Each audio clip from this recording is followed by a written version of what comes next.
ملک میں کروا رہے ہیں. یہ خزدار والا واقعہ ہوا, وزیرستان میں ایک واقعہ ہوا, وہاں پہ بھی بچیوں کے ساتھ اسپیشلی, اور اسی طرح سے بنوں میں ہوا. تو یہ دہشت گردی میں جو ہے نا یہ پراکسی شروع ہو گئی ہے. لگتا اس طرح سے ہے.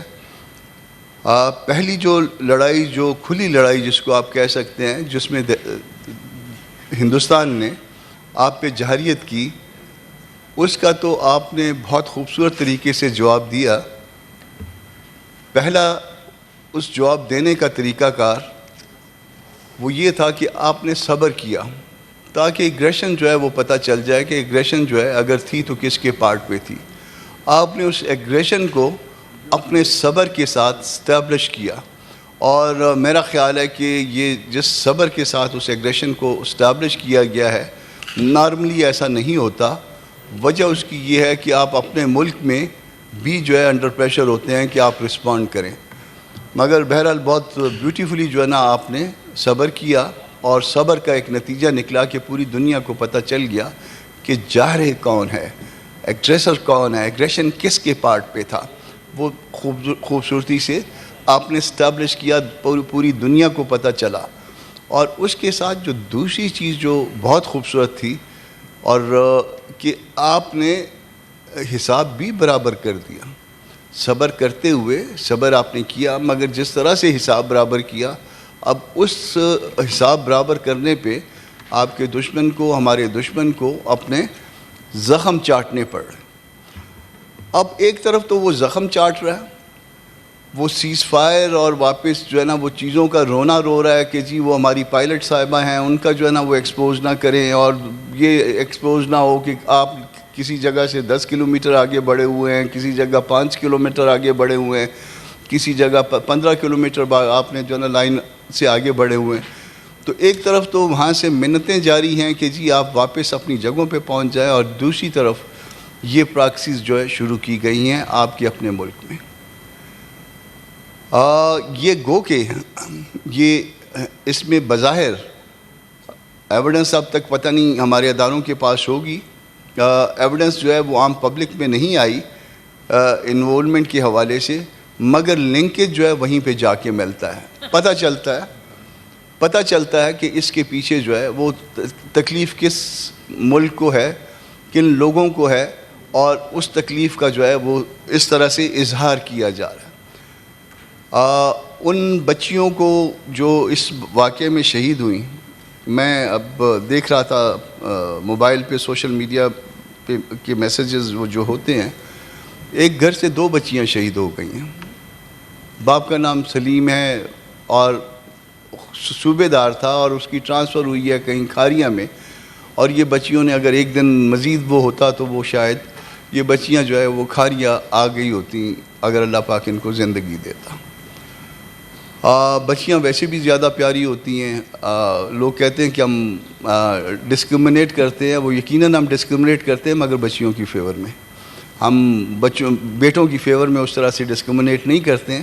کم از کم میں نے جن باپوں کو بھی دیکھا ہے وہ ڈسکرمنیٹ کرتے ہیں تو وہ بچیوں کو زیادہ جو ہے وہ اس میں پیار بھی کرتے ہیں, لاڈ اٹھاتے ہیں, اور تقریباً یہ ہر باپ کا ہے. اگر ڈسکرمنیٹ کرتی ہوں گی تو وہ مائیں کرتی ہوں گی, باپ نہیں کرتے. مگر وہ ان بچیوں کا یہ موضوع نہیں ہے اس وقت.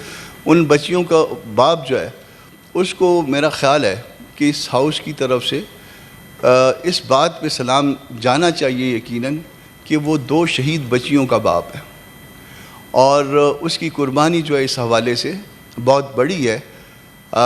اس قربانی کو, اس شہادت کو عام طور پہ اس طرح سے ڈائجسٹ نہیں کیا جا سکتا, مگر بہرحال جو ہے نا یہ اللہ کی مرضی تھی, اور اس کے بچوں کی قسمت میں شہادت لکھی ہوئی تھی. ان کے درجات بلند ہونے تھے. ایک تو ویسے معصوم تھی عمر کے حساب سے, اور دوسری شہادت اللہ پاک نے ان کے نصیب میں کی.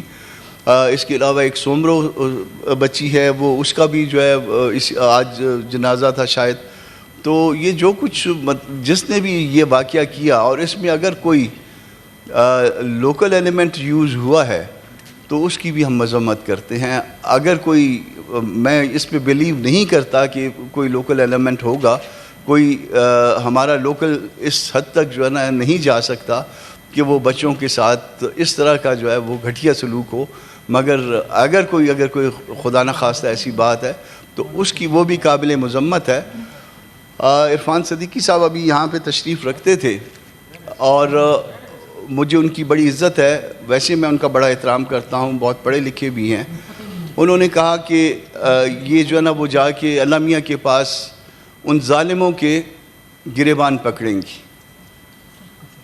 ایسا ہے کہ نظام, اور یہ وہ ظاہر ہے پارلیمانی لیڈر بھی ہیں مسلم لیگ نون کے, تو نظام نے جو نظام اس وقت ایگزسٹ کر رہا ہوتا ہے اس نظام نے اس کا گریبان پکڑنا ہوتا ہے, نہ کہ اس کو آپ اللہ میاں کے پاس بھیج دیں کہ وہ وہاں پہ جا کے اس کا گریبان پکڑیں گی.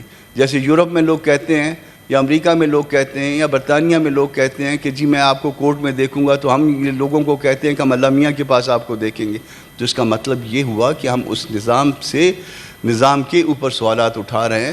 تو ایک حکومتی سینیٹر کو جو کہ پارلیمانی لیڈر بھی ہے, بڑے ادب سے بڑے احترام سے ان کے اوپر تنقید کرنے کا یہ موقع نہیں ہے. میں ان کو یہ عرض کروں گا کہ یہ اللہ میاں کے پاس ہم نے جا کے نہیں دیکھنا, ہم نے اسی نظام کے تحت ان کے ساتھ نبٹنا ہے, اس نظام کے اندر. اور اگر وہ نظام کا کوئی پرزا کوئی شخص جو ہے وہ یہ کہہ رہا ہے کہ اللہ کے پاس جا کے وہ گریبان پکڑیں گے, تو یہ ایک طرح سے وہ نظام پہ عدم اتفاق ہو جاتا ہے اس نظام کے اوپر, اور اس نظام کا اس کو ہم خود رد کر رہے ہوتے ہیں.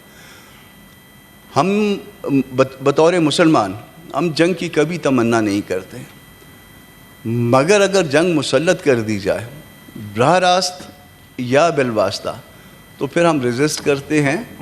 اور پھر جو ہے وہ اللہ کی مدد کے ساتھ جس طرح سے ہم نے سبق ہندوستان کو سکھایا ہے چند دن پہلے, جس کا سیز فائر چل رہا ہے, اس طرح کا سبق جو ہے وہ اس معاملے میں بھی سکھانا ہے. اور آپ نے نظام کو اس حوالے سے ٹھیک کرنا ہے. اگر آپ کا نظام ٹھیک نہ ہوا تو پھر معاملات جو ہے وہ ہندوستان اس طرح کے کرتا رہے گا.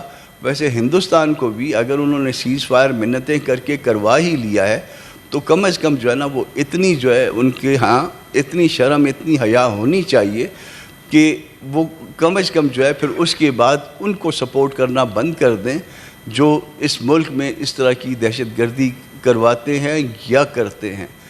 میں ان بچیوں کے خاندانوں کے ساتھ اپنی طرف سے, اپنی جمعیت علماء اسلام پاکستان کی طرف سے ان کے ساتھ اظہار ہمدردی کرتا ہوں, اور ہم ان کے ساتھ کھڑے ہیں اس مشکل وقت میں. اس دہشت گردی کو ہم ہر صورت میں رد کرتے ہیں. ان بچیوں کے ساتھ یا کسی اور بچے کے ساتھ یا کسی بڑے کے ساتھ اس طرح کی حرکت, کسی کا اس طرح سے بے گناہ قتل, نہ اسلام اس کو قبول کرتا ہے, نہ رواج قبول کرتا ہے, نہ کسی اور کلچر میں اس کی پرمیشن ہے. ہم اس کی سخت مذمت کرتے ہیں اور اس کو رد کرتے ہیں. بہت شکریہ. شکریہ سلیل صاحب. اب ریکویسٹ آئی ہے جی